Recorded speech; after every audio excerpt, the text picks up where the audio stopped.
Shalom Aleichem.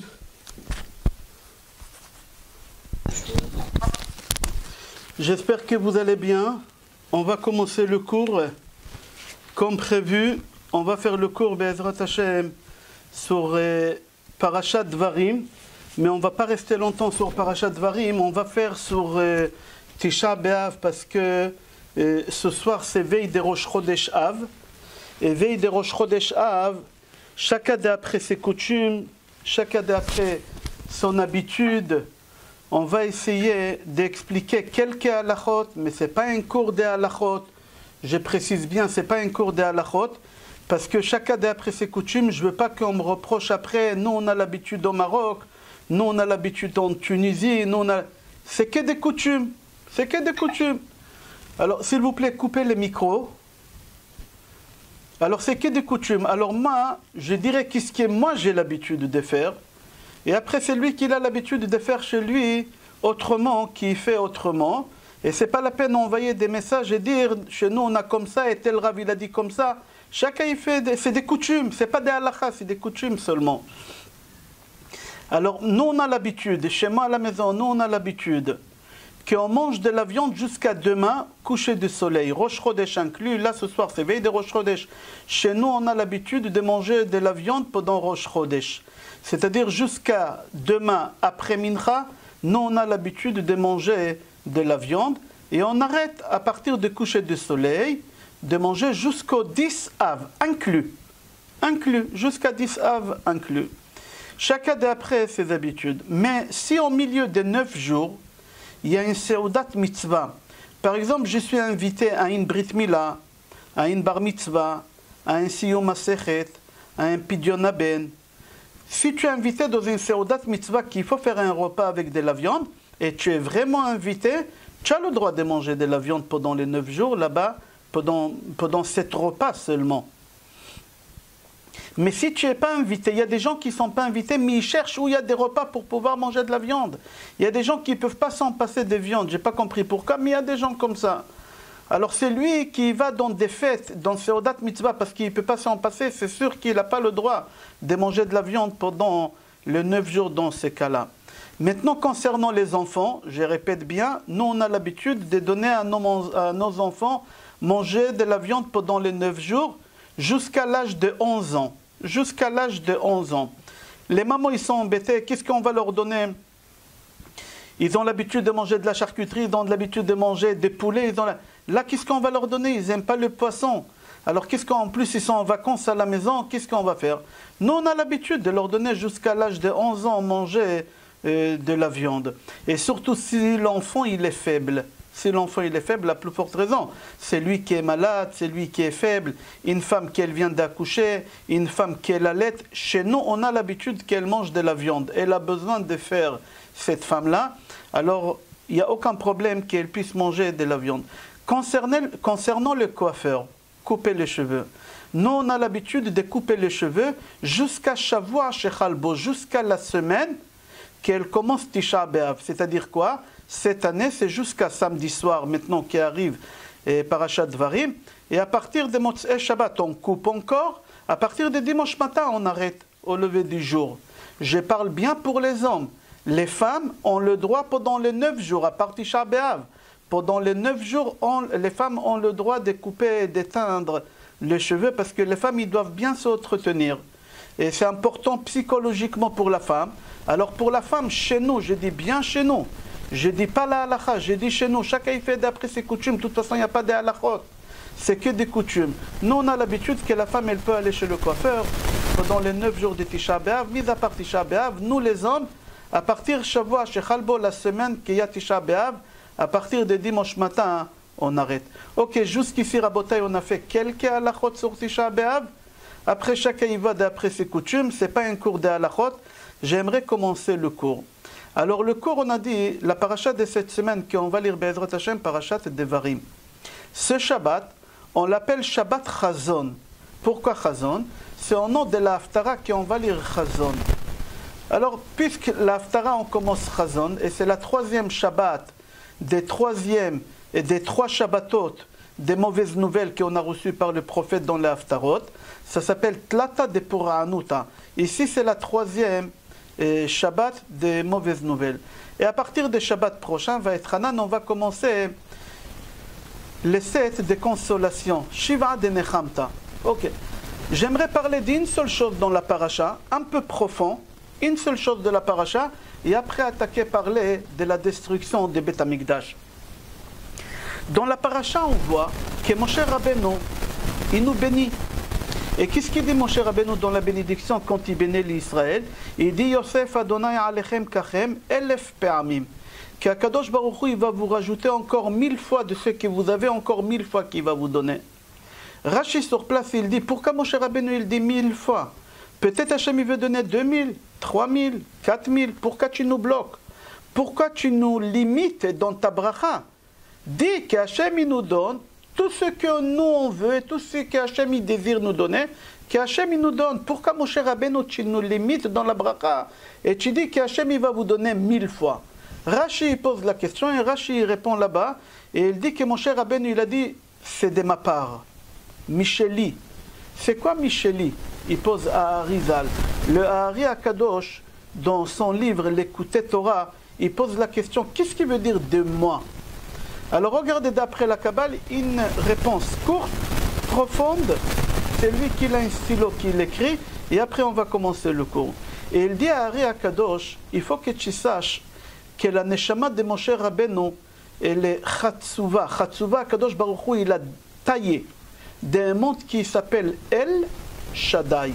Aleph Lamed, plus loin Shin Dalet Yud, El Shaddai. Ari Akadosh, il dit, n'oublie pas que le mot El Shaddai, c'est 345, la même valeur numérique que Moshe. Alors Moshe, il vient du monde, Akadosh Baruch Hu, il a gravé sa neshama, d'où Chatsav Nishmatom Me'olam El Shaddai, d'un monde qui s'appelle El Shaddai. Alors, quand tu écris El, Bemilouy Aotiyot. C'est quoi Bemilouy Aotiyot? Tu écris El. Comment tu écris El? Il y a Aleph. Tu écris Aleph. Aleph, Lamed, Pei Sofit. Après, il y a Lamed. Lamed, Mem, Dalet. Après, il y a Shin. Shin, Yud, Nun Sofit. Après, il y a Dalet. Dalet, Lamed, Kaf. Et après, il y a Yud. Le Yod de Shaddai, El Shaddai. Yod, tu écris Yud, Vav, Dalet. Alors si tu prends toutes les lettres qu'on vient de faire, avec le Kolel, il y a 1000. Alors Moshe Rabbeinu, il vient d'un monde qui s'appelle El Shaddai. Moshe Rabbeinu, la valeur c'est 345 comme El Shaddai. Moshe Rabbeinu, il dit, puisque moi je viens de monde El Shaddai, qui est la valeur numérique remplie d'El Shaddai, c'est 1000. Alors moi je vous donne une bracha de moi. C'est-à-dire quoi de moi? Du monde d'où moi je viens. Le monde d'où moi je viens, il est limité à 1000. Alors moi je vous donne le maximum possible. Et le maximum possible de ma part à moi, c'est 1000. Comme ça il dit à Ari Akadosh. Rabotai, on va commencer le cours. Ça c'est un petit truc sur la paracha. On va développer un peu la paracha demain au cours des 13h. On a l'habitude tous les mercredis, ça fait plus de 20 ans, faire le cours des 13h. Alors on a dit ce Shabbat Chazon, la paracha qu'on va lire, on a tout expliqué. Maintenant j'aimerais parler de Tisha B'Av. Qu'est-ce que j'aimerais dire sur Tisha B'Av? C'est lui qui a le livre Kohelet. Dans le livre Kohelet, dans chapitre 3, Pasuk Aleph, Shlomo HaMelech il écrit la Kol Zeman. Chaque chose dans la vie, elle a un temps. Pour cette chose, elle va arriver. Que ce soit en bien, ou chas v'shalom, ou moins bien. Chaque chose dans le monde, il a son temps. Quand est-ce qu'il doit arriver? Il a le moment qu'il faut. Ve'et, lekol chefetz tachat hashamayim. Et chaque objet aussi sur terre, il a aussi un moment à lui. Chacun, il a un moment. Et là, il commence à citer toutes les choses qu'on peut imaginer. Il dit, David HaMelech, et la ledet, ve'et la mout. Il y a un moment de faire naître quelqu'un, et il y a un moment que cette personne, elle doit quitter le monde. Il continue, il dit, et la ta'at, ve'et la akor natua. Il y a un moment de planter, et il y a un moment qu'on doit déraciner. Et la rogue, ve'et le rapport. Il y a un moment qu'on doit tuer quelqu'un, et il y a un moment qu'on doit guérir quelqu'un. Et l'ifrot, il y a deux moments dans la vie qu'on doit démolir. ve'et livnot. Et il y a des moments dans la vie qu'on doit construire. Maintenant, j'aimerais arriver aux deux etim, moments que David Amelech et que Shlomo Amelech parlent, qui nous concernent. Alors le premier moment, c'est et lifkot, ve'et lisro. Il dit Shlomo Amelech, il y a un moment dans la vie qu'il faut pleurer, et il y a un moment qu'on doit rigoler. Alors moi, toujours, j'ai pensé, un moment qu'il faut rigoler, c'est quand il y a un moment de joie. Au moment de joie. Un moment pleurer, moi je pensais toujours un moment de deuil. Rashi, non. Hier c'était la Hiloula de Rashi, Rabbi Shlomo Yitzhaki. Rashi il dit non. Quel moment il faut pleurer? C'est pas au moment de deuil. Rashi il dit à Tisha B'Av. Regardez Rashi sur place. Quand est-ce qu'il faut pleurer à Tisha B'Av? J'aimerais comprendre pourquoi il faut pleurer à Tisha B'Av. Pourquoi on doit faire couler des larmes à Tisha B'Av? Et quand il dit Shlomo Amelech et l'Isrok, il y a des moments qu'il faut rigoler. Moi je pensais toujours au moment de joie, Khatan Kala, tu maries tes enfants. Non, lui il dit, Rabben Tehillim Kuf Chavzain 127, c'est marqué qu'on va rigoler quand le Mashiach il va venir. Az Yemale Sehok Pinu Shonen Orina. Az, quand le Mashiach il va venir. J'aimerais comprendre quel est le lien qu'il y a entre les pleurs et Tisha B'Av. Rashi il dit, quand Shlomo Amelech il dit, il y a un moment pour pleurer et un moment pour rigoler. Le moment pour pleurer, c'est à Tisha B'Av. Pourquoi, quel lien il y a entre les pleurs et Tisha B'Av? Deuxième question, Be'ezrat Hashem, qu'on va développer. Pourquoi on a été puni qu'on doit pleurer le soir de Tisha B'Av? Si Chaz v'Shalom, jusqu'à la semaine prochaine, le Mashiach ne viendra pas jusqu'à mercredi soir prochain qui arrive dans 8 jours. Si le Mashiach ne vient pas, on sera obligés tous de s'asseoir par terre et de lire Echa Yashva Badad et de pleurer. Pourquoi Hachem il a fait qu'on pleure ce soir-là, la veille des 9 Av? Pourquoi on doit s'asseoir et pleurer? Est-ce qu'à cause de les explorateurs? Mais je ne comprends pas si c'est à cause des explorateurs. On a raconté l'histoire de Kamsa et Bar Kamsa, que le Beth Amikdash il a été détruit à cause des 3 choses, le premier Beth Amikdash. Gilouy Arayot, Shfichut Damim et Avodah Zara. On a lu que le premier Beth Amikdash il a été détruit à cause de quoi? Parce que les Juifs ils ont transgressé 3 péchés. Ils ont fait l'inceste, l'idolâtrie, d'accord, et l'assassinat. Et suite à ça, Akadosh Baruch Hu, il a détruit le Beth Amikdash. Et suite à ça, Akadosh Baruch Hu, il a fait qu'on pleure le 9 Av. Alors si tu dis qu'on pleure le 9 Av à cause des 3 péchés, pourquoi tout à l'heure tu nous as dit qu'on pleure à cause des explorateurs? J'aimerais savoir. Le deuxième Beth Amikdash, il a été détruit. Pourquoi? À cause de la haine gratuite. Alors on pleure à cause de la haine gratuite? Non, on vient de dire que ce n'est pas à cause de la haine gratuite qu'on pleure. On pleure à cause de la destruction des Beth Amikdash. Mais le Beth Amikdash, il a été détruit à cause de quoi? Il faut comprendre, il y a ici quelque chose qui n'est pas compréhensible. Il faut savoir que la Gemara Sanhedrin, page Kouf Dalet 104 Hamoud Bet, il dit, je vais te dire pourquoi on pleure à Tisha B'Av et que ça soit clair dans ta tête. Pourquoi à Tisha B'Av, le soir, on s'assoit par terre et on pleure? Et il dit pour la simple raison, à cause du premier Beth Amikdash et deuxième Beth Amikdash, que les deux ils étaient détruits le même jour, le 9 Av. Le premier Beth Amikdash, il était détruit à cause de Gilouy Arayot, Shfichut Damim et Avodah Zara. Et le deuxième Beth Amikdash, il a été détruit à cause de quoi? À cause de la haine gratuite. À cause de la haine gratuite. Alors maintenant, c'est clair dans ta tête. La Gemara dit, on ne pleure pas à cause des explorateurs. On ne pleure pas à cause des explorateurs.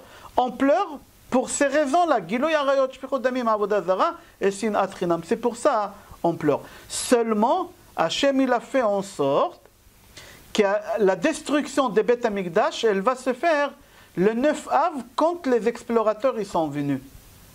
Je répète, Hachem il a fait en sorte que le Beth Amikdash il soit détruit le 9 Av, le jour que les explorateurs ils sont venus. Mais nous on ne pleure pas à cause des explorateurs. Nous à Tisha B'Av, la Gemara Sanhedrin dit, nous on pleure à cause de ces raisons. Gilouy Arayot, Shfichut Damim, Avodah Zara et Sinat Chinam.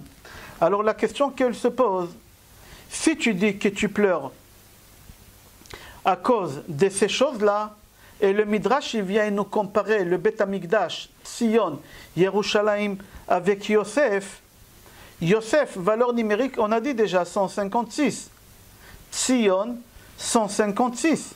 Et c'est marqué dans Midrash Rabbah Bereshit, Parashat Vayigash. C'est marqué là-bas Keshem shelo piyes Yosef et Echav ela bepria. Yosef, il a consolé, et il a fait la paix avec ses frères qu'avec des larmes. Parce qu'il a pleuré, c'est comme ça qu'il a réussi à faire la paix avec eux.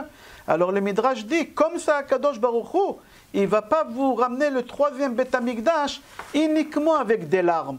Alors pourquoi nous on pleure maintenant? C'est nouveau. Le Midrash il dit on pleure parce que Yosef il a pleuré. Alors parce que Yosef il a pleuré, nous on doit pleurer pour avoir la consolation. Alors d'après ce Midrash on ne pleure pas à cause de Giloy Arayot, Shfichut Damim et Avodah Zara et Sinat Chinam comme elle a dit la Gemara Sanhedrin. Et on ne pleure pas à cause des explorateurs. Là c'est nouveau maintenant. On pleure à cause de quoi? À cause de Yosef. Parce que Yosef il a fait la paix avec ses frères avec des larmes. Puisque lui il a fait la paix avec eux avec des larmes. Alors Akadosh Baruch Hu il va nous ramener le troisième Beth Amikdash avec des larmes. Alors il faut comprendre qu'est-ce qui se passe. Il faut comprendre autre chose. Pourquoi la délivrance, elle doit venir avec des larmes? Pourquoi on doit avoir la délivrance de l'exil où on se trouve, ça fait 2000 ans avec des larmes, avec des pleurs? Il faut qu'on sache quelque chose. La Gemara dit, si les explorateurs, ils n'auraient pas pleuré, nous, on n'aurait pas eu besoin de pleurer pour avoir la liberté. Cette liberté de cet exil où on se trouve. On aurait été libérés sans des larmes. Mais pourquoi nous on pleure? C'est-à-dire pourquoi non, pas à cause de Tisha B'Av, je parle pourquoi on pleure pour être libérés de cet exil? Parce que les Meraglim, ils ont pleuré. Comme ça, il dit le Midrash. Venez, on va continuer. Ne vous inquiétez pas. À la fin, on va construire tout ça, Be'ezrat Hashem. Il y a une Gemara, Gemara Makot, page Chavdalet. Chavdalet, page 24, Amoud Aleph. Là-bas, la Gemara, elle raconte une histoire. Qu'après que le Beth Amikdash il a été détruit, il y a quelques rabbinim qui se sont réunis ensemble et ils ont fait la route ensemble à Rome. C'est qui? Rabban Gamliel, Rabbi Elazar ben Azaria, Rabbi Yoshua, et Rabbi Akiva. Ayou me'alchim baderech. Ils marchaient comme ça à Rome. Ils marchaient. Vesham'o, ils ont entendu de Rome, de la ville, des gens qui chantent et qui dansent. Ils ont entendu de la joie. Alors, parmi les 4 rabbinim que je viens de citer, il y en a 3 qui se mettent à pleurer. À part Rabbi Akiva, il commence à pleurer. Et Rabbi Akiva, il s'éclate de rire. Alors, nous, on voit ici, il y a un moment de pleurer et il y a un moment de rigoler. Eux, ils pleurent et Rabbi Akiva, il rigole. Les rabbinim, ils ont dit à Rabbi Akiva, pourquoi tu rigoles? Il leur a dit, dites-moi vous, pourquoi vous pleurez? Pourquoi vous pleurez? J'aimerais savoir pourquoi vous pleurez. Ils lui ont dit, nous on pleure pour la simple raison, comment c'est possible que les goïms ils sont joyeux et il n'y a pas le Beth Amikdash? Comment ça se fait que les goïms ils sont joyeux et il n'y a pas le Beth Amikdash? Comment ça se fait qu'ils ne pleurent pas les goïms? Il leur a dit justement, c'est pour ça que moi je rigole. Pourquoi? Parce que moi je vois qu'eux ils sont contents après que le Beth Amikdash il a été détruit. C'est exactement ce qui est marqué. Bifroach rechaim kemo esev. Akadosh Baruch Hu, il leur paye ici sur terre les Rechaim, pour le but que quoi? Les Hashmida Madead, qu'ils n'ont pas le monde futur. Moi c'est pour ça que je rigole. Vous pleurez parce qu'eux ils rigolent. Moi je rigole parce qu'eux ils rigolent. C'est-à-dire ça prouve qu'Hachem il paye aux pécheurs ici. Et là-bas ils vont être punis. Ok. Il faut comprendre comment ça se fait que les rabbinim ils disent à Rabbi Akiva, je ne comprends pas pourquoi les goïms ils pleurent. Et ils sont contents, le Beth Amikdash il a détruit. Pourquoi ils ne pleurent pas? Mais pourquoi tu veux que les goïms ils pleurent? Parce que le Beth Amikdash il a été détruit. Mais c'est eux qui ont détruit le Beth Amikdash. Eux ils ont envoyé Titus. Et Titus il a détruit le Beth Amikdash. Pourquoi tu veux que les Romains ils pleurent? Pourquoi tu veux que les non-juifs pleurent pour la destruction des Beth Amikdash? C'est-à-dire la question, la réponse qu'eux ils ont donnée à Rabbi Akiva, nous on pleure parce qu'eux ils rigolent. Mais pourquoi tu veux qu'eux ils pleurent? Pourquoi les goïms dans les 7 mitzvot des Noirs, est-ce qu'ils ont une mitzvah de pleurer pour la destruction des Beth Amikdash? Non. Alors pourquoi eux ils disent, pourquoi eux ils pleurent pas? On va répondre tout à l'heure, mais l'histoire elle n'a pas fini. Ils ont continué à marcher, ils ont arrivé en Eretz Israël. Ils ont quitté Rome, ils ont passé par Rome, ils ont entendu rigoler. Et Rabbi Akiva il les a consolés. Il leur a dit, moi je rigole parce que Hachem il leur paye ici. D'accord, ils ont continué la route, ils arrivent en Eretz Israël, ils arrivent à Yerushalayim. Eux, ils ont pris la route pour arriver à Yerushalayim, ils arrivent à Yerushalayim, et ils arrivent à un endroit qui s'appelle Harat Sofim. C'est un mont que quand tu te mets sur ce mont-là, tu vas le Beth Amikdash. Tu vas le Beth Amikdash, en français, je crois que c'est le mot campus, je ne sais pas comment on l'appelle. Mais c'est pas grave. Harat Sofim, ils arrivent à Harat Sofim, et quand ils voient que le Beth Amikdash il est détruit, ils commencent à pleurer, les 3 rabbins. Et le 4e, Rabbi Akiva, il se met à rigoler. Rabbi Akiva, il se met à rigoler. Pas seulement ça, quand ils ont vu que le Beth Amikdash il est détruit, ils ont déchiré les habits. Normalement, c'est la halakha. Je ne comprends pas pourquoi les gens, quand ils arrivent à Yerushalayim et qu'ils voient les ruines de Beth Amikdash, ils doivent déchirer les habits comme quelqu'un déchire les habits pour son père. Mais les gens, ils ont l'habitude de ne pas le faire. Mais c'est une halakha, il faut le faire normalement. Quand on arrive à Yerushalayim, on doit détruire. C'est ça qu'est-ce qu'ils ont fait les rabbanim. Ils ont déchiré leurs habits quand ils ont vu le Beth Amikdash qui a été détruit. Mais ce n'est pas fini. Ils s'approchent un peu. Et qu'est-ce qu'ils voient? Ils voient qu'il y a un renard qui sort des Harabayt. Ils voient qu'il y a un renard. Ils ont commencé à pleurer encore. Et Rabbi Akiva qui se met à rigoler. Ils lui ont posé la question, ils lui ont dit, Rabbi Akiva, pourquoi tu rigoles? Il leur a dit, et vous, pourquoi vous pleurez? Ils ont dit, non, on pleure parce que c'est marqué dans la Torah, dans Bamidbar, Sefer Bamidbar, chapitre Aleph, c'est marqué là-bas, Vehazar Akarev Yumat. S'il y a un étranger qui s'approche au Kodesh HaKodashim, il meurt. Et voilà, un renard il sort de là-bas, il ne meurt pas, c'est-à-dire que la Shrina n'est pas là. Alors nous on pleure parce que la Shrina elle n'est plus là, il n'y a pas de Shrina ici. Alors lui il leur a dit justement moi je rigole pour ça. Pourquoi moi je rigole pour ça? Parce que le prophète il a déjà fait une prophétie sur ça. Mais sur cette prophétie il a fait une autre prophétie Zacharie. Zacharie il a écrit dans chapitre 8, Pasuk 4, Od yishvu zkenim uzkenot berechovat Yerushalayim. Kol sason vekol simcha, kol chatan vekol kala, kol mitzhalot chatanim mechupatam, un'arim mimishte neginatam. Il leur a dit, Rabbi Akiva, puisqu'ce que vous avez vu, les prophètes, ils ont prévu. Et sur ces prophètes, il y a une autre prophète qui s'appelle Zacharie. Il a dit, après ça, on aura la consolation, Yerushalayim, elle va être construite, on aura des vieillards, des vieux et des vieilles qui vont se promener dans les rues, on va voir des mariages en plein rue. Ça, qu'est-ce qu'on est en train de voir à Yerushalayim? Il leur a dit, moi je rigole parce que Yerushalayim, on va la reconstruire à nouveau, Yerushalayim. Et le Mashiach, il va venir. Et on aura le 3e Beth Amikdash. Comme ça, qu'est-ce qu'ils lui ont dit les rabbanim? Tu nous as consolé, Rabbi Akiva, tu nous as consolé, Rabbi Akiva. Ils ont dit, Nichamtanu Akiva, Nichamtanu. Tu nous as consolé, Akiva, tu nous as consolé. Si vous remarquez tout à l'heure, quand les Romains, ils ont rigolé, il leur a consolé, ils lui ont pas dit, tu nous as consolé. Mais ici, quand il leur a dit qu'à Yerushalayim, elle va construire, et on aura là-bas des vieillards qui vont se promener dans les rues à Jaffa, et à Grippas, et on aura là-bas des mariages, là-bas à Yerushalayim, dans les rues, il y a des mariages partout, dans tous les salles. Il leur a dit, le prophète, il a dit dans Zacharie, qu'un jour Yerushalayim, elle va être construite. Et après, on aura le Beth Amikdash. Alors Rabbi Akiva, il a rigolé. Ok, j'aimerais ramener quelque chose qu'il dit à Aruch HaShulchan, avant qu'on va développer toute l'histoire qu'on vient raconter. Celui qui a une bonne mémoire, il se rappelle que dans la Haggadah de Pesach, à Pesach on a lu Maaseh berabbi Elazar, berabbi Yoshua, berabbi Elazar ben Azaria, berabbi Akiva, berabbi Tarpon, שהיו מסובין בבני ברק, והיו מספרים ביציאת מצרים כל אותו הלילה. Vous vous rappelez cette terre-là? Il y a une histoire que quoi? Que Rabbi Eliezer, Rabbi Yoshua, Rabbi Elazar ben Azaria, Rabbi Akiva, Rabbi Tarpon, ils ont fait le soir de Pesach à Bnei Brak. Tous ces rabbins-là, ils étaient invités chez qui? C'était dans la maison de qui? Parmi tous ces rabbins-là, on a fait des recherches et on a vu qu'il y a un seul qui avait une maison à Bnei Brak, c'est Rabbi Akiva. C'est-à-dire tous les rabbins qui sont venus chez Rabbi Akiva, c'était des rabbins de Rabbi Akiva. Ils n'habitaient pas à Bnei Brak. Ils sont venus chez Rabbi Akiva à Pesach, passer Pesach avec lui. Alors le Aruch HaShulchan, il pose la question, il dit, je ne comprends pas. En général, quand c'est la fête, c'est l'élève qui va chez le Rav. Jamais on a vu que le Rav, il va voir l'élève pendant la fête. Jamais ça a été vu. Aliyat akbalat pnei rabo, c'est une halakha, qu'un élève, il est obligé d'aller voir son Rav pendant la fête pour lui dire de vive voix, pas par WhatsApp, pas par Zoom, pas par téléphone. Tu dois te déplacer quand c'est les 3 fêtes. Shavuot, Sukkot et Pesach, dire de vive voix à ton Rav, Chag Sameach, Akbalat Pnei Rabo. En Israël, ils font ça en grandiose. Il y a un endroit en Israël, Gana Saker, les deux grands rabbins d'Israël, ils sont sur une estrade, et tous les juifs d'Israël, ils viennent leur dire Chag Sameach.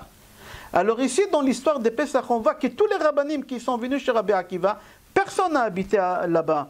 Personne. Rabbi Eliezer, il habitait à Lod. Rabbi Yoshua, il a habité à Pkein. Et chacun, il habitait dans une autre ville. Et tous ces rabbins, c'était les rabbins de Rabbi Akiva.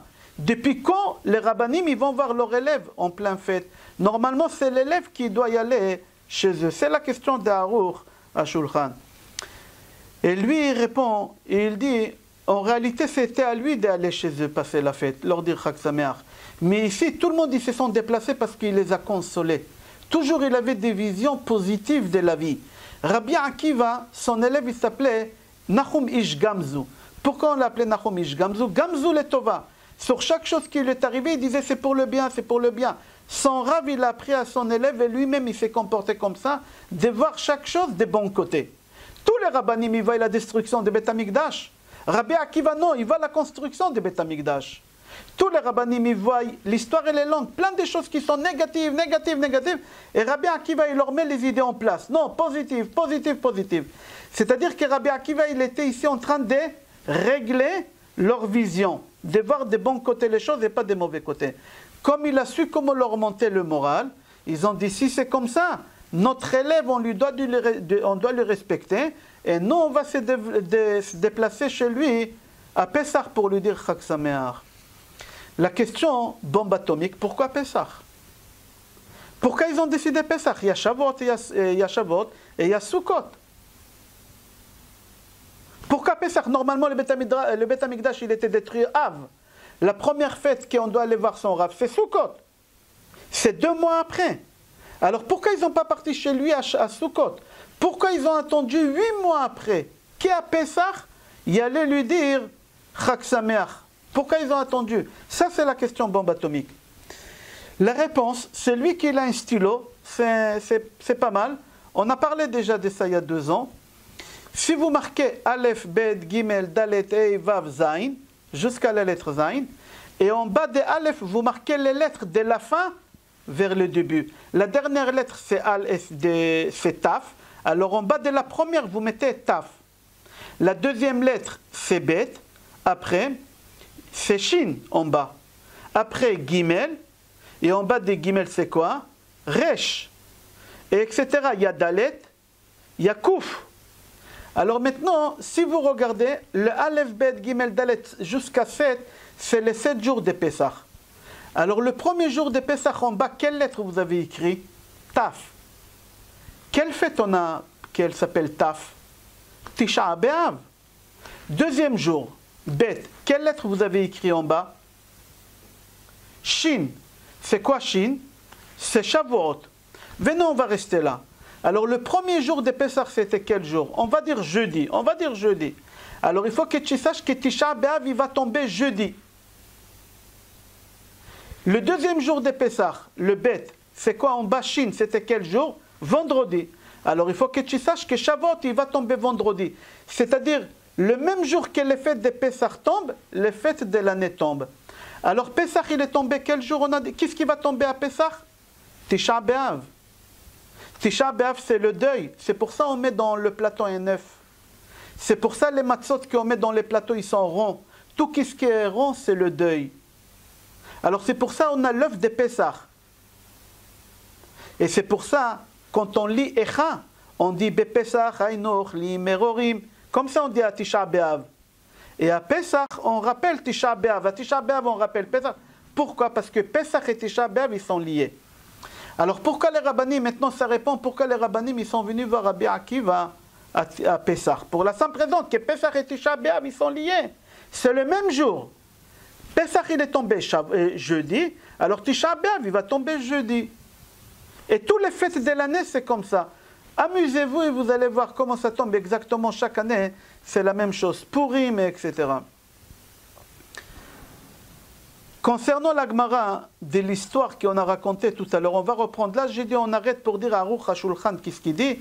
Pourquoi c'était à Pessah ils sont venus le voir? Pourquoi les rabbanim ils se sont déplacés? On a répondu, on va continuer. On va revenir à la mitzvah, pardon, à la Gemara qu'on a dit tout à l'heure. Tout à l'heure on a posé la question, on a dit pourquoi pourquoi les rabbinim, c'est là qu'ils ont pleuré, ils avaient du mal que les goïms, que les non-juifs, ils sont contents. C'est quoi ton problème? Pourquoi tu veux qu'un goï il pleure pour la destruction des Beth Amikdash? Un goï, il n'a pas l'obligation de pleurer pour la destruction des Beth Amikdash. Écoutez la finesse. Pourquoi ils ont pleuré? Il faut savoir que, vous savez, chaque fête, on ramène des sacrifices au Beth Amikdash. À Sukkot, on ramenait 70 sacrifices à la fin. Depuis le premier jour jusqu'au dernier jour, total, il y a 70 sacrifices. Pour qui ces 70 sacrifices? Il faut savoir que ces 70 sacrifices qui ont ramené à Sukkot, c'était pour les nations. Les Juifs, ils priaient, et ils prient même aujourd'hui pour la réussite des nations.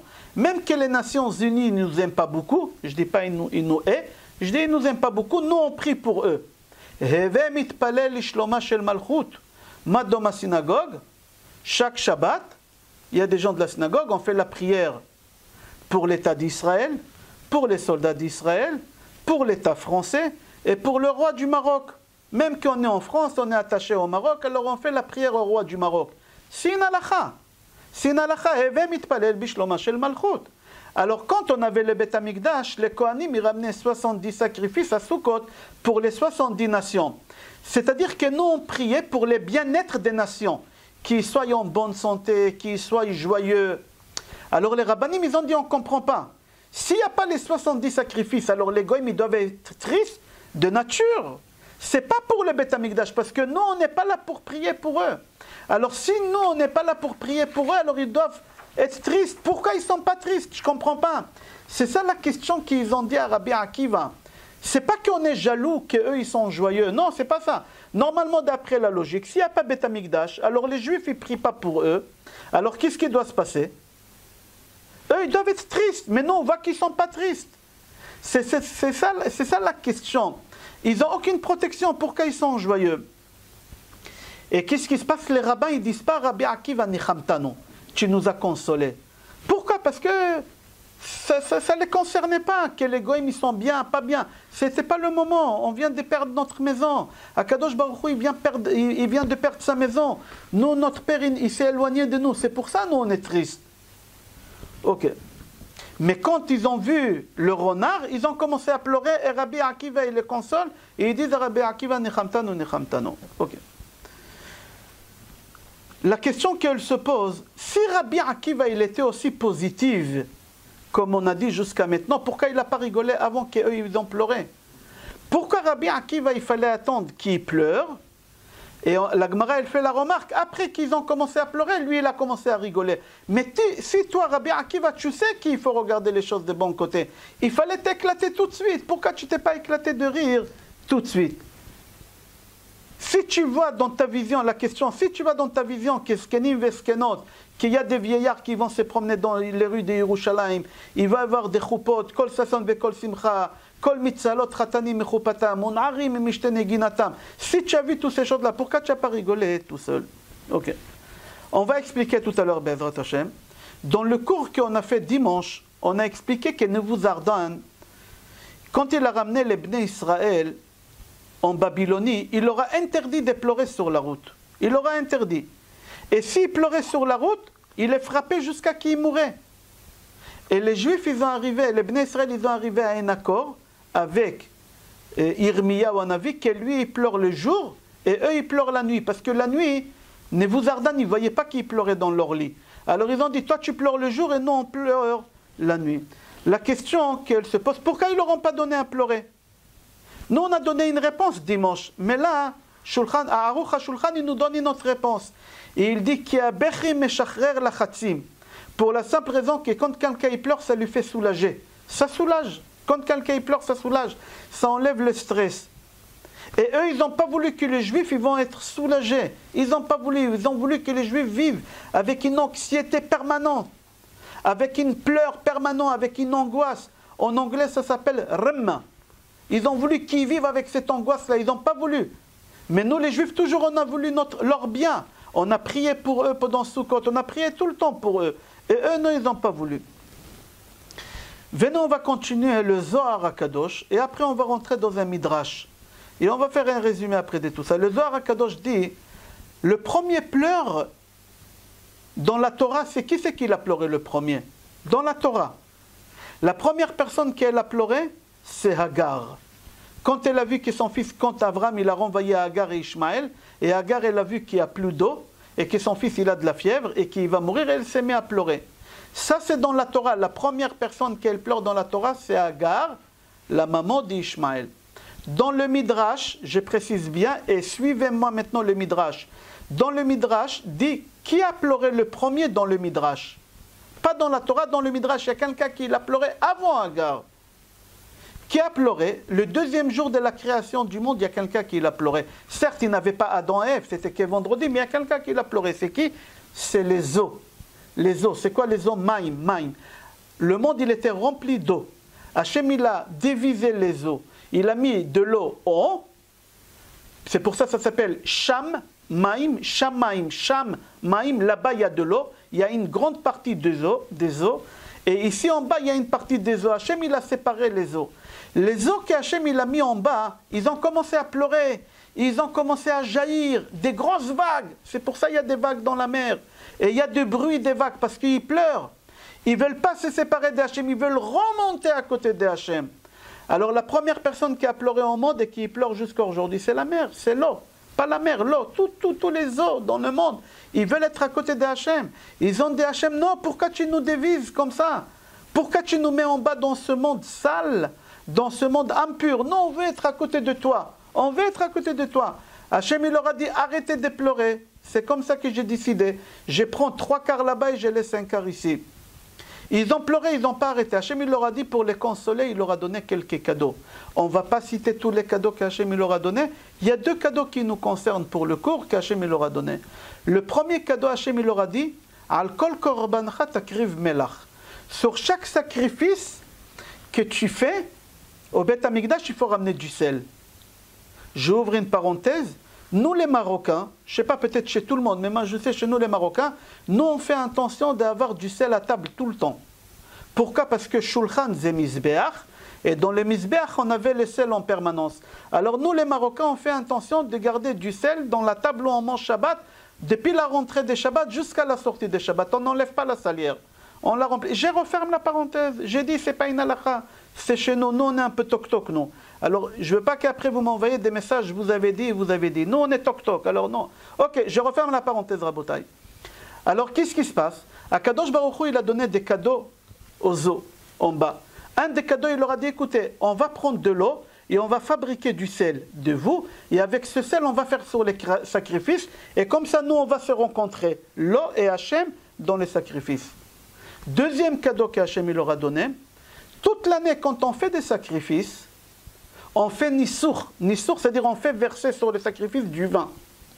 Mais pendant les 7 jours des Sukkot, Hachem il a dit pas de vin, de l'eau. Tous les jours 1,5 litre d'eau.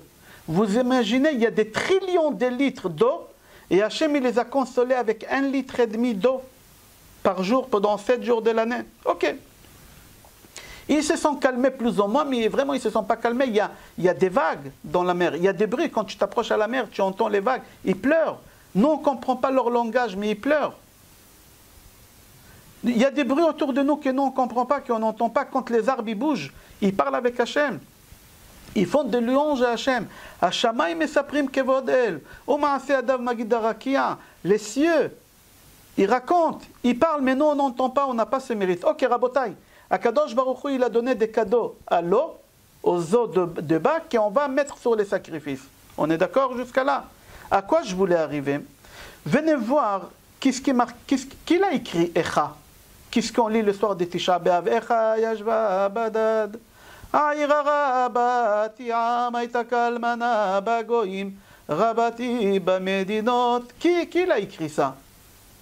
Irmiyahu, c'est Jérémie qui l'a écrit. Regardez qu'est-ce qu'il écrit Jérémie dans Echa, dans chapitre 2, pasuk 13. Ki gadol kayam shibrech. La mer aussi, elle a été brisée le jour de la destruction de Beth Amikdash. La mer, elle a été brisée. Moralement, elle a été brisée. Pourquoi? Parce que le cadeau qu'Hachem lui a donné, de pouvoir faire de l'eau sur les sacrifices, à Sukkot, il n'y en a plus. C'est-à-dire quand on a perdu le Beth Amikdash, nous les Juifs on a perdu le Beth Amikdash, il y a quelqu'un d'autre qui a perdu le Beth Amikdash, c'est l'eau. Parce qu'Akadosh Baruch Hu il a dit à l'eau, Al kol korban chatak kriv melach. Le sel ça vient de l'eau. Et mis à part ça, il y a Nisso Chamaim. À Sukkot, on met 1 litre et demi sur les sacrifices d'eau pendant 7 jours. Maintenant il n'y a pas de Beth Amikdash, alors là il a commencé à pleurer. Alors la première personne qui a pleuré en monde c'est qui? C'est l'eau qui a pleuré. Pourquoi? L'eau, elle a pleuré, pas parce que Hachem il a séparé seulement. L'eau, elle a pleuré parce qu'elle savait que le Beth Amikdash, il a été détruit. Alors, il y a quelqu'un qui l'a pleuré sur le Beth Amikdash avant nous. C'est qui? C'est les eaux qui ont pleuré. C'est-à-dire quoi? Le pleur, maintenant, on va essayer de comprendre. Le pleur, il symbolise quoi? Il veut dire quoi un pleur? Qu'est-ce qu'on comprend? J'ai dit depuis le début du cours, pleure, on a pleuré à cause des explorateurs, à cause des Gloyarot, à Vodazara, à cause des Sinat Rinam, à cause des pleurs de Yosef, à cause de... Le pleur, ça amène à quoi? Le pleur amène à être attaché à Hachem. Comme ça, il dit le Midrash. Rashi, il dit, Et lifkot, il y a un moment de pleurs, c'est à Tisha B'Av. Tu veux t'attacher à Hachem, mais il n'y a pas le Beth Amikdash. Alors pleure. Si tu pleures pour Hachem, j'ouvre une parenthèse. Dans mes cours que vous recevez tous les jours, j'ai dit qu'il ne faut pas pleurer, il faut être joyeux, il faut danser, il faut applaudir. Ici, quand on parle de pleurs, pleurer uniquement pour une seule raison. Mais personne ne le fait. Je vais vous prouver tout à l'heure. Personne ne le fait, ne vous inquiétez pas. Je pleure parce que Hachem, il n'a pas de maison. Est-ce qu'un jour tu as pleuré pour ça? Est-ce que tu es arrivé à pleurer? Tu as pensé, mais tu n'as pas pleuré. Est-ce qu'un jour tu as pleuré qu'Hachem, il n'a pas de chaise? Hachem, il n'a pas de chaise pour s'asseoir. Hachem, il n'a pas de maison.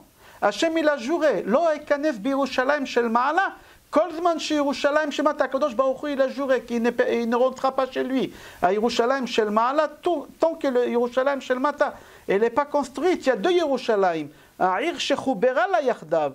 Il y a une Yerushalayim dans le ciel où Hachem y réside, mais il ne peut pas rentrer là-bas. Et il y a Yerushalayim en bas que vous connaissez. Pour comprendre ce que j'ai dit, un jour à Chafetz Chaim, il a demandé à un de ses élèves de faire le tour de Radin. Radin, c'est la ville, c'est un village où il a habité à Chafetz Chaim. Il a dit, je t'en prie, fais le tour de tous les shtetl. Shtetl, c'est le ghetto, c'est le malach. Va chez toutes les familles juives, toc, dis-leur, est-ce qu'il leur manque une chaise? Est-ce que tous ils ont des chaises pour s'asseoir? Il n'a pas compris, mais il est parti. Il a toqué, il est revenu après 1 heure, il a dit à Chafetz Chaim, Rabbi, tous ils ont des chaises. Il n'y a pas une famille qui n'a pas de chaise pour quelqu'un de membre de la famille. Et là, Chafetz Chaim, il a commencé à pleurer. Et il a dit, comment ça se fait? Tous ils ont des chaises. Et Hachem, il n'a pas de chaise. Personne n'y pense à Hachem qu'il n'a pas de chaise. Toi, l'essentiel, que toi, tu as une chaise pour t'asseoir. Est-ce qu'un jour, tu as réfléchi à ce qu'Hachem, il a une chaise, oui ou non? C'est ça les pleurs qui nous dit Shlomo HaMelech dans Kohelet. C'est ça les pleurs qu'il dit Rashi, Tisha B'Av. C'est ça qu'est-ce que tu dois pleurer à Tisha B'Av. Qu'Hachem, il n'a pas de maison. Hachem, il n'a pas de chaise. Son nom de Hachem, il n'est pas entier. Tu imagines, Hachem, il n'a pas de nom. Toi, tu n'as pas de nom. Tu ne sais pas c'est quoi ton nom de famille. Tu es un enfant inconnu. Hachem, il n'a pas de nom. Le nom de Hachem, c'est Yutke, Vavke. Akadosh Baruch Hu, il a dit qui Yad al Kesia. C'est quoi? Il y a Yutke. Il manque le Vav Hei. Et qu'est-ce? Chav Samech Aleph. Hachem, il lui manque il a une chaise, mais il lui manque une pied. Il n'a pas de chaise, Hachem, il n'a pas de nom, il n'a pas de maison. C'est quoi ça? Et toi, tu es content que tu as une maison? Tu es content que tu as une fauteuil? Est-ce que tu as pleuré pour Hachem? C'est ça les pleurs qu'on doit pleurer. À Tisha B'Av, qu'Hachem, il n'a pas de maison, qu'Hachem, il n'a pas de nom. Qu'Hachem, il n'a pas de maison, qu'il n'a pas de nom. Et qu'il n'a pas un trône pour s'asseoir, il n'a pas de chaise pour s'asseoir. Venez, je vais vous raconter une histoire. Pourquoi je vous raconte? Tout d'abord, l'histoire que je vais vous raconter, que j'ai racontée sur Chafetz Chaim, c'est une vraie histoire. L'histoire que je vais vous raconter, c'est une vraie histoire aussi. Et beaucoup de moralité dans cette histoire. Et moi, j'étais choqué quand j'ai lu cette histoire-là. Je l'ai lu déjà l'année dernière, mais quand je l'ai relu encore cette année, j'étais un peu effrayé, je crois, on dit en français. On ne dit pas choqué, effrayé. C'est une vraie histoire. Il y a un rave, un grand rave qui recevait des gens pour leur donner des brachot.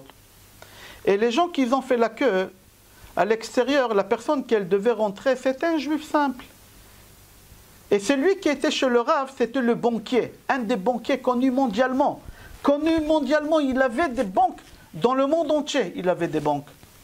Et le juif simple, quand il a fini, quand le banquier il a fini, il est sorti, le juif simple il rentre et il dit au Rav, Rabbi, vous savez, j'ai 4 filles à marier, de 20 ans jusqu'à 40 ans, j'arrive pas à les marier.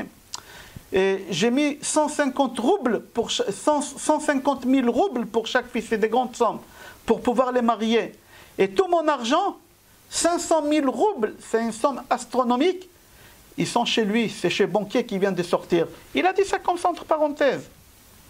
Le Rav, il a dit, pourquoi tu es venu? Il a dit, je suis venu demander une bracha pour le mariage de ma fille. Le Rav, il lui a fait un bracha, il lui a dit, écoute, entre parenthèses, si tu peux retirer ton argent de la banque le plus vite, c'est le mieux. Lui, il n'a pas compris. Le Rav, il a dit, il faut retirer l'argent. Je retire l'argent. Il n'a pas posé de questions. Tout de suite, il est parti à la banque. Il a dit, j'aimerais retirer mon argent. Ils ont dit, monsieur, nous, on n'a pas 500 000 roubles ici à la banque, c'est au central. Il faut qu'on envoie un télégramme. Quand ça va arriver, à la fermeture, il y a un camion de Brinks qui va arriver et il va nous ramener 500 000 roubles. D'accord, je commande, il a signé. À 18 h, avant la fermeture, il arrive avec des valises et on lui donne ses 500 000 roubles. Il prend son argent et il le cache sous le matelas. Comme il lui a dit le Rav, il a écouté le Rav. Le Rav, il a dit, prends l'argent, il a pris l'argent, il n'a pas compris pourquoi. Ok, tout va bien. Vendredi, ça c'était dimanche. Vendredi, ce bonhomme-là, qui a récupéré son argent, il va à la boulangerie pour acheter des chalotes pour Shabbat, des pains au chocolat, des croissants, des pains suisses. Et il passe devant la banque, il voit une grande pancarte sur la banque. La banque a fait faillite. Tout celui qui a une réclamation, veuillez appeler le notaire Dupont. Veuillez appeler, je ne sais pas si on fait chez un notaire, quand on fait un dépôt des bilans, que je ne saurai jamais, mais appelez le tel avocat. Et lui, il a commencé à être content. Il a dit, le rabbin, il m'a sauvé la vie, il m'a sauvé la vie. Après, il s'est arrêté, il a dit, attends, ou c'est un grand rabbin ou c'est un voyou? Parce que s'il m'a dévoilé un secret, c'est un voyou, il n'a pas le droit. Et si lui, il ne savait pas, et par prophétie, il savait, c'est un tzaddik. Mais il a dit, de tous les cas, le rabbin, il m'a sauvé 500 000, il a pris 10%, il est parti chez le Rav pour lui donner cadeau. Et quand il rentre chez le Rav, il dit, Rav, voilà, cadeau pour vous. Le Rav, il dit, c'est quoi ça? Il dit, 50 000 roubles. Il dit, pourquoi tu me donnes? Il dit, parce que la banque, elle a fait faillite, tu m'as prévenu. Il a dit, quoi? Il a dit, oui, la banque, elle a fait faillite, il n'y a plus la banque. Kaufman Brothers, il n'y en a plus. Il a dit quoi? Et le Rav, il a commencé à pleurer. Il a dit, ouais, combien de gens ils ont perdu leur argent? Combien de communautés ils ont perdu? Alors le bonhomme, il comprend pas, il dit, monsieur le rabbin, vous ne savez pas qui fait faillite le bonhomme? Le Rav, il a dit, non, je ne savais pas. Il a dit, si vous ne savez pas, pourquoi vous m'avez dit retirer de l'argent? Il a dit, je vais t'expliquer, regardez la finesse de la chose, Rabotai. J'ai raconté toute cette histoire arrivée à ça. Le Rav, il lui a dit, écoute-moi bien, ce bonhomme-là, chaque fois quand il ouvre une nouvelle agence quelque part dans le monde, il vient, il me l'annonce. Il me dit, monsieur le Rav, j'ai réussi à ouvrir en Pologne, en Allemagne, en Suisse, en Tchécoslovaquie. J'ai ouvert, chaque fois il venait me dire. Quand il est venu dimanche, il ne m'a pas annoncé l'ouverture. Il est venu, il m'a dit, Rav, j'aimerais avoir une bracha, que le Mashiach, il vient vite. Qui demande que le Mashiach, il vient vite? Pas quelqu'un qui a des banques, pas quelqu'un qui a une vie extraordinaire. Qu'est-ce qu'il a besoin des Messies? Qu'est-ce qui va lui changer de sa vie? Tout va bien pour lui. Le Rav, il a dit, s'il me demande que le Mashiach, il vient, c'est-à-dire qu'il a des gros problèmes. C'est pour ça que je t'avais dit de retirer l'argent, tout simplement. Qu'est-ce qu'on apprend de cette histoire-là? Que quelqu'un qui a des problèmes, il demande que le Mashiach, il vient. Prenez n'importe qui. Tu veux que le Mashiach, il vient? Oui. Pourquoi? Ma mère, elle est malade. J'ai guéri ta mère. Tu veux le Mashiach? Non. Tu veux que oui. Pourquoi? Parce que j'ai des dettes. La banque, elle n'arrête pas de m'appeler. Je règle ton problème. La banque, elle t'appelle plat. Tu veux que le... Non, j'ai pas... C'est-à-dire quand nous, on réclame le Mashiach par intérêt, par égoïsme pour nous. Jamais on a pensé à réclamer le Mashiach qu'Hachem, il n'a pas de chaise pour s'asseoir. Jamais on a demandé le Mashiach pour des raisons qu'on sait qu'Hachem, il n'a pas de nom, comme on a dit, qu'Hachem, il ne peut pas rentrer chez lui. C'est quoi un pleur? C'est quoi un pleur? Un pleur, c'est quelque chose qui t'attache à Hachem, qui te reproche, tu sens le mal, tu sens la souffrance de Hachem. Akadosh Baruch Hu, il souffre qu'il n'a pas une chaise. Akadosh Baruch Hu, il souffre qu'il n'a pas sa maison, le Beth Amikdash. Et c'est pour ça, nous, on pleure au Beth Amikdash. Nous, on ne pleure pas à cause des explorateurs. Nous, on ne pleure pas à cause des pleurs de Yosef. Nous, on ne pleure pas à cause des Gilui Arayot, Shfichut Damim et Avodah Zara. Nous, on pleure pour une seule raison, que Hachem, il n'a pas la maison, il n'a pas sa maison, il n'a pas le Beth Amikdash. Et suite à ça, il n'y a pas le Beth Amikdash. Suite à ça, Kadosh Baruch Hu, il n'a pas son trône, il n'a pas son nom. Toi, tu as une maison, il y a un pancarte sur ta porte, c'est marqué ton nom de famille, Cohen, Lévi. Hachem, il n'a pas ça. Hachem, il n'a pas tout ça. Hachem, Et c'est ça les pleurs qu'on doit faire à Tisha B'Av. C'est lui qui a des problèmes, il réclame le Mashiach. C'est lui qui n'a pas de problème. Il dit, pourquoi que le Mashiach il vient? Il faut mieux qu'il ne vienne pas. C'est lui qui a des problèmes personnels, bien sûr qu'il veut. Lui, ça ne l'intéresse pas les problèmes d'Akadosh Baruch Hu. Est-ce qu'Hachem il a une chaise? Hachem il n'a pas une chaise. Rabotai, Adam Arishon, Adam, il a fait 3 péchés. Suite à ce que sa femme lui a dit. Il a fait Avodah Zara, l'idolâtrie, qu'il a cru au serpent qui avait Hachem, il avait un arbre, ça s'appelle Avodah Zara. Giloui Arayot, Vayashiani, Vaochal, le serpent il est parti avec Chava. Shfichut Damim, on meurt à cause de lui. C'est-à-dire les 3 raisons que le Beth Amikdash il a été détruit, c'est les 3 raisons aussi qu'Adam Arishon, les 3 fautes qu'Adam Arishon il a fait. Adam Arishon il a fait Giloui Arayot, Shfichut Damim et Avodah Zara. Mais Akadosh Baruch Hu, il nous a pardonné. Akadosh Baruch Hu, il nous a pardonné sur qu'est-ce que nous, on a fait pour la destruction des Beth Amikdash. Le premier Beth Amikdash, nous, on avait 2 Beth Amikdash. Le premier Beth Amikdash, il a été détruit. Pourquoi? À cause des 3 péchés graves. Giloui Arayot, Shfichut Damim et Avodah Zara. L'inceste, l'assassinat et l'idolâtrie. Hachem, il nous a pardonné après combien de temps? 70 ans. Ça s'appelle Galut Shiv'im. Après 70 ans, Cyrus il nous a dit, rentrez en Eretz Israël. On est rentré en Eretz Israël avec Ezra, Nehemia et Mordechai et Esther. À l'époque des Purim, on est rentré en Eretz Israël pour construire le Beth Amikdash. Le premier, il a été détruit à 70 ans. Alors Hachem, après 70 ans, on a réussi à faire en sorte qu'Hachem, il accepte notre pardon. Mais tu imagines, pour la haine gratuite, pour un seul péché, la haine gratuite, ça fait 2000 ans qu'on pleure Hachem. Et Hachem, il n'accepte pas notre pardon. À cause d'un seul péché, 3 péchés graves, Hachem il nous a pardonné en 70 ans. Et ici, à Kadosh Baruch Hu, il ne veut pas nous pardonner, ça fait 2000 ans. Qu'est-ce qui se passe? Il faut comprendre la gravité de la chose, qu'est-ce qui s'est passé ici. Venez, on va voir Gemara Ta'anit. Gemara Ta'anit, page Lamed. Là-bas, la Gemara, elle raconte comment Rabbi Yehuda bar Ilahi, Rabbi Yehuda, le fils d'Ilahi, il recevait Tisha B'Av. Là-bas, la Gemara dit, voici le dernier repas, comment il le prenait Rabbi Yehuda bar Ilahi. Aya Yoshev Baritzpa, il était assis par terre comme un endeuillé. Et on demandait qu'on lui ramène du pain sec et du sel et de l'eau. Et on dirait quelqu'un qui vient de perdre un cher. On dirait quelqu'un qui vient de perdre son fils. C'est-à-dire que c'est des gens qui vivaient le deuil. Ils vivaient le deuil. C'est pas parce qu'il faut faire le deuil, alors on fait le deuil. Et on attend 14 heures qu'il vient. Nous les Marocains, on a l'habitude.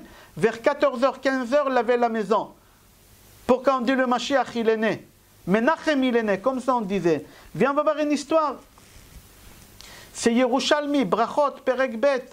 Maaseh Beyehudé Echad, une histoire avec un juif qui labourait la terre avec des taureaux. Il avait 2 taureaux, il labourait la terre avec. Et il y a le taureau qui criait, qui faisait des bruits, et lui, il ne comprenait pas.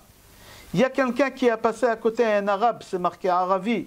Ishmaéli, il passait à côté, et il a dit aux juifs, juifs, libère les taureaux, car votre temple il vient d'être détruit. Lui, il comprenait les langues des taureaux. Et le taureau, il criait que le Beth Amikdash il a été détruit, et lui, il a compris. Après que les juifs, il a libéré le taureau, 10 minutes après, le taureau, il a commencé à crier à nouveau. Et là, l'arabe, il dit aux juifs, Yehudi, juifs, rattache les taureaux et continue à labourer la terre. Votre libérateur, votre Messie, il vient de naître. Il a dit, notre Messie, il vient de naître. Comment il s'appelle? Il lui dit, il s'appelle Menachem. Et comment il s'appelle son père? Il lui dit, il s'appelle Chizkia. De quelle ville il est? Il dit, à côté de Bethléem. L'histoire, elle est longue là-bas. En fin de compte, ce bonhomme qui labourait la terre, il est parti chercher cet enfant qui vient de naître, voir qui c'est. Qui c'est ce Menachem là? Et quand il a retrouvé la famille, la mère, il a dit à la mère, madame, j'ai entendu que vous avez accouché un enfant. Il ne lui a pas dit que c'est le Mashiach, il n'avait pas le droit de dire. Mais il a dit, j'ai entendu que vous avez accouché un enfant. Et la mère, elle a dit, oui, j'ai accouché un enfant le jour de la destruction de Beth Amikdash. Et j'ai envie de l'étrangler, j'ai envie de le tuer, qu'il meurt. Et Hachem, il a fait en sorte que l'enfant, il est mort, il a disparu.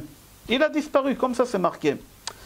Il faut comprendre cette histoire, qu'est-ce qui s'est passé là-bas. Tout d'abord, quel mérite ils ont, cette famille-là, ces parents-là, d'avoir un enfant qui naîtra chez eux, le Messie. Tu imagines ton fils, c'est le Messie, quel mérite tu as? Quel mérite ils ont, ces parents-là? Alors Akadosh Baruch Hu lui-même, il donne la réponse. C'est Hachem qui donne la réponse, ce n'est pas un commentateur. Hachem, il dit, une femme, qu'elle a du mal, que j'ai pas de maison, et elle préfère que son fils meure pour que moi je récupère ma maison, cette femme, elle mérite d'avoir le Mashiach chez elle. C'est-à-dire, c'est quelque chose de très profond. Comprendre la souffrance de Hachem, et la souffrance que tu as pour Hachem dépasse l'amour que tu as vis-à-vis de ton fils. Et cette femme, elle a eu ça. Hachem, il a dit, une femme comme ça, elle mérite d'avoir. Il dit, Ima shel Mashiach zu. Il dit, c'est le summum de deuil. Qu'une mère, elle va dire, je préfère que mon fils meure et que je ne serai pas joyeuse les jours qu'Hachem, il a perdu sa maison. Comment je peux être joyeuse d'avoir un enfant les jours qu'Hachem, il a perdu sa maison? Pour comprendre ça, je ramène des livres de Rav Nachman mi Breslev Zatzal, Zecher Tzadik Vekadosh Livracha. Rav Nachman mi Breslev, il dit dans ses livres une parabole pour comprendre comment on doit sentir Tisha B'Av. Parce que nous, on n'arrive pas à comprendre c'est quoi Tisha B'Av. Ça nous dépasse, on est bête, on ne comprend pas c'est quoi Tisha B'Av. Il dit qu'un jour, il y a un ministre, il devait venir rendre visite dans un camp de l'armée. Il y a un camp, il y a 1000 soldats, et ce ministre, il voulait venir voir comment ça se passe là-bas. Et évidemment, il a envoyé un télégramme 4 mois avant pour prévenir le commandant du camp, pour leur dire qu'il arrive. Alors le commandant, il a commencé à se préparer. 4 mois avant, il a commencé à balayer, à peindre les arbres blancs, et à peindre tout ce qu'il y a à peindre, et à nettoyer. 4 mois. 4 mois après, le ministre arrive. Et là, le commandant, il a mis en rangée tous les soldats, avec des armes, comme ça, tous debout. Comme ça, il dit Rav Nachman mi Breslev. Un parmi les soldats, il avait envie, une folie, de tuer le ministre. Et au moment qu'il a pris l'arme pour tirer, le soldat à côté, il l'a empêché. Il l'a empêché. Il a sauvé la vie de ce ministre. Le ministre, il dit à ce soldat, soldat, demande-moi ce que tu veux. Je te donne, tu m'as sauvé la vie. Et le soldat, comme il est petit, comme nous on est petits, ça qu'est-ce que j'ai dit? Nous on est petits, nous on ne comprend pas c'est quoi pleurer pour le Beth Amikdash. Lui, il avait la même cervelle que nous. Alors ici, le ministre, il dit à ce soldat-là, soldat, demande-moi ce que tu veux, je te donne. Et lui, il dit, je t'en prie, monsieur le ministre, tu ne peux pas dire au commandant de la base de me transférer à la cuisine. Ça fait 4 mois que j'ai balayé les rues dans le soleil. Demande qui me fait passer à la cuisine. À la cuisine, au moins, il y a à boire, il y a la clim là-bas, il y a à manger. Je suis toute la journée dehors en train de balayer. Il dit, Rav Nachman mi Breslev, c'est exactement nous. Lui, il est bête. Il pouvait demander au ministre, je veux être le commandant de la base. Tu aurais tout eu. Si tu es le commandant de la base, tu aurais tout eu. Et la clim, et la nourriture, tout. Tu es bête de demander ce que tu as. Non, exactement la même chose. Si nous, on demande à Kadosh Baruch Hu, tous en même temps, Hachem, nous, on veut que tu aies ta maison, qu'il y a le Beth Amikdash. Si Hachem, il a le Beth Amikdash, et Hachem, il va régner sur le monde, tu sais qu'est-ce que tu auras? Tu sais qu'est-ce que tu auras? Pas toutes les agences des banques qu'on a dit tout à l'heure. Pas tout l'argent que tu as aujourd'hui. Pas tous les biens. Tu auras beaucoup plus que ça. Tu vas être le fils du roi. Tu vas être le prince, parce qu'Akadosh Baruch Hu, il va régner sur le monde. Akadosh Baruch Hu, il t'a appelé Béni Bechori Israël Ata. Akadosh Baruch Hu, il t'a appelé mon fils, le premier-né. C'est toi le premier-né, mon préféré, c'est toi. Alors, il dit Rav Nachman mi Breslev comme ça. Il y a des gens qui ne veulent pas le Mashiach. Pourquoi ils ne veulent pas le Mashiach? Ils disent tout va bien. J'ai une voiture, j'ai une femme, j'ai une maison, j'ai un travail, j'ai pas de problème, j'ai pas de dettes. Tout va bien pour moi. Pourquoi le Mashiach il va venir? C'est exactement ce qu'il a demandé le soldat, de travailler à la cuisine pour avoir à manger, pour avoir à boire, pour avoir la clim. Mais tu es bête comme lui. Tu peux demander à devenir prince. C'est encore mieux d'être ce que tu es aujourd'hui. Si tu pries qu'Akadosh Baruch Hu il aura sa maison, alors Akadosh Baruch Hu il va régner sur le monde. Si Hachem il va régner sur le monde, alors toi tu vas devenir le prince. Et tu auras tout, comme ça il dit, comme ça il dit Rav Nachman mi Breslev. On va raboter encore 5 minutes. j'aimerais vous poser une question. Vous ne pouvez pas parler parce que les micros ils sont coupés, mais je vous pose la question. Quel jeûne est plus important? Quel ta'anit il est plus important? Le 9 Av ou le 10 Tevet? À première vue, le 9 Av. Parce que le 9 Av, il y a les 5 péchés qu'on a à Kippour. À Kippour, on n'a pas le droit de faire 5 choses. Manger, boire, mettre des chaussures en cuir, avoir des relations et se laver. On n'a pas le droit à ces choses-là. 5 choses. À Tisha B'Av, tu n'as pas. Alors, c'est-à-dire que Tisha B'Av, c'est plus important que le dit Tevet. Attends, je ne comprends pas. Abu Derham dit, Inalacha. Si le dit Tevet, il tombe Shabbat, tu jeûnes Shabbat. Attends, je ne comprends pas. Si Tisha B'Av, il tombe Shabbat, qu'est-ce que tu fais? Tu le repousses à dimanche. Alors, qu'est-ce que tu as? Qu'est-ce qui est plus important? Le dit Tevet ou Tisha B'Av? D'un côté, tu dis Tisha B'Av parce qu'il y a les 5 péchés comme Kippour. D'un autre côté, tu me dis, c'est le dit Tevet. Pourquoi? Parce que le dit Tevet, s'il tombe Shabbat, on jeûne Shabbat. L'année dernière, il est tombé vendredi. On a jeûné vendredi. On n'a pas le droit de jeûner vendredi normalement, mais on a jeûné, on ne repousse pas parce qu'il est important. Alors la question est, qu'est-ce qui est plus important? Le jeûne de 9 Av ou le jeûne de 10 Tevet? Si tu dis le 9 Av parce qu'il y a les 5 péchés, pourquoi tu le repousses à dimanche quand il tombe Shabbat? Si tu dis c'est le 10 Tevet, alors pourquoi il n'y a pas les 5 péchés? Pourquoi le 10 Tevet, il n'y a pas les 5 péchés comme à Tisha B'Av? Le Midrash dit comme ça, de Elkut Shimoni Parashat Pinchas, Remez Tafshin Peibet, Amar Rab Levi. Écoutez la réponse, c'est lui qui a un stylo qui note. Amar Rab Levi, il faut que tu saches comment le monde il devait être. Avant le péché de Vaudor, comment le monde il devait être, les fêtes. Pas le monde, comment les fêtes, les dates de chaque fête, comment Hachem il a décidé. À cause de la faute de Vaudor, Hachem il a tout changé. Alors il dit, Amar Rabbi Levi, Bekol Chodesh Vechodesh Bakaitz, Bikesh HaKadosh Baruch Hu, Litan l'Israël Moed. On était, que ça commence à Pessah, HaKadosh Baruch Hu, il a voulu chaque mois des mois d'été, il y a une fête. Chaque mois. Nissan, Iyar, Sivan, Tammuz, Av, Elul. Jusqu'à Elul, c'est l'été. Et pardon, Tishrei, jusqu'à Tishrei, c'est l'été. Jusqu'à Tishrei, Hachem, il a voulu nous donner chaque mois les fêtes. Marquer les fêtes. Nissan, Pesach. Ok, c'est resté Pesach, il n'y a pas de problème. Iyar, Pesach Katan. Ok, c'est resté Pesach Katan, 14 Iyar. Sivan, Shavuot. Ok, on l'a Shavuot. Le 17 Tammuz, quelle fête on devait avoir si on n'aurait pas fait le Vaudor? Ça devait être Rosh Hashanah. Le 17 Tammuz, ça devait être Rosh Hashanah. Et Tisha B'Av, qu'est-ce qui devait être? Kippour. Et Elul, Sukkot. Alors il dit comme ça, maintenant tu comprends pourquoi toutes les gravités de Kippour ils sont à Tisha B'Av. Pour la simple raison que les jours de Tisha B'Av, ça devait être Kippour. Si on n'aurait pas fait le Vaudor. Le Shla Kadosh, il dit, il faut que tu saches que le dit Tevet, il est beaucoup plus important que Tisha B'Av. Mais Tisha B'Av, on a gardé les 5 choses. Pourquoi? Parce que c'est en même temps que Kippour, il devait être à Tisha B'Av.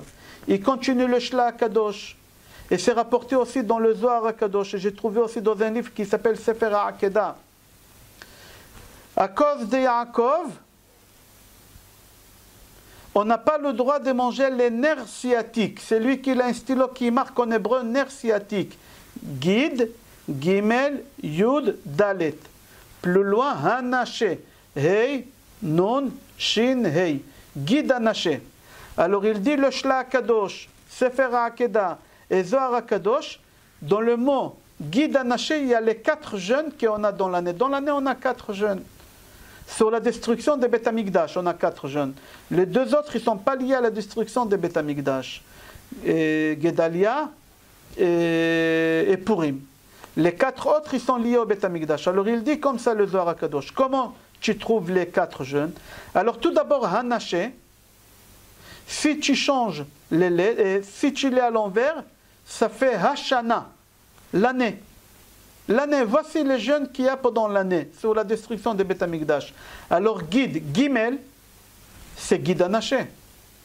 Pardon, Gimel de Gid Hanaché, c'est Gimel Tishrei. Yud, c'est Asara Betevet. Tu reprends tout le monde chez Gid, c'est 17. C'est 17, Tammuz, 17 Tammuz. Et Gid Anaché, Aleph Taf, c'est Tisha Av. Tisha Av, le jeûne des Av. Comme ça est dit le Shla Kadosh, Rabbi Shimon Bar Yochai, et aussi dans le livre à Akedah. Qu'est-ce qu'on voit de là? L'importance des pleurs. J'ai fait le résumé de cours à Botaï et on a fini. Le cours, tout d'abord, on devait le faire sur la paracha. On ne l'a pas fait sur la paracha. On a dit un petit chidouche au début de Rizal sur la bracha qui Yosef nous a donné. Hashem evarech atrem kachem elef pe'amim. Akadosh Baruch Hu va nous donner 1000 fois. Pourquoi 1000 fois? Et après, on a fait le cours, tout le cours sur Tisha B'Av, comprendre l'importance des pleurs. Et combien c'est important de pleurer pour pouvoir s'approcher à Hashem. On n'a pas le droit de pleurer toute l'année. Même à Tisha B'Av, on n'a pas le droit d'être triste. C'est marqué dans la halakha, Mishenichnas Av mema'atin besimcha. Depuis que le mois de Av commence, on diminue dans la joie. On n'arrête pas d'être joyeux, on diminue dans la joie. Rabotai, s'il y a des questions, on va essayer de répondre. Sinon, n'oubliez pas, Be'ezrat Hashem, demain, il y a cours, comme tous les mercredis à 13h, sur la paracha approfondie, Be'ezrat Hashem. Vous avez des questions? Je ne sais pas si j'ai libéré.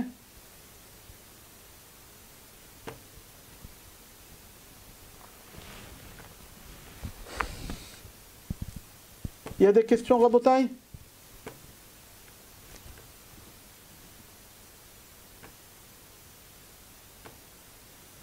J'entends pas. Je ne sais pas comment les mettre en marche, mais... Vous m'entendez? Oui, j'entends. Oui. Voilà. Si à Tisha B'Av, vous dites qu'il faut s'asseoir par terre. C'est la halakha. S'asseoir par terre. Si on peut pas, si on peut pas s'asseoir par terre, parce que pour des raisons médicales, on peut pas. Alors on s'assoit pas. On s'assoit pas. On parle dans le cas que quelqu'un qui est en bonne santé, qui peut jeûner, quelqu'un qui peut pleurer, quelqu'un qui peut s'asseoir, quelqu'un qui peut pas. On va pas l'obliger à faire des choses qu'il peut pas se lever après. D'accord. Ok. Merci. Qu'on n'aura pas besoin, Be'ezrat Hashem. Qu'on n'aura pas besoin. Amen. Amen. Amen. Il y a des questions? Non. Baruch Hashem. Rabotai, je vous souhaite bracha ve'atzlacha. Rosh Chodesh Tov u'Mevorach. Rosh Chodesh Av. Elul ba Be'ezrat Hashem. Kol Tov. Merci. Kol Tov. Merci.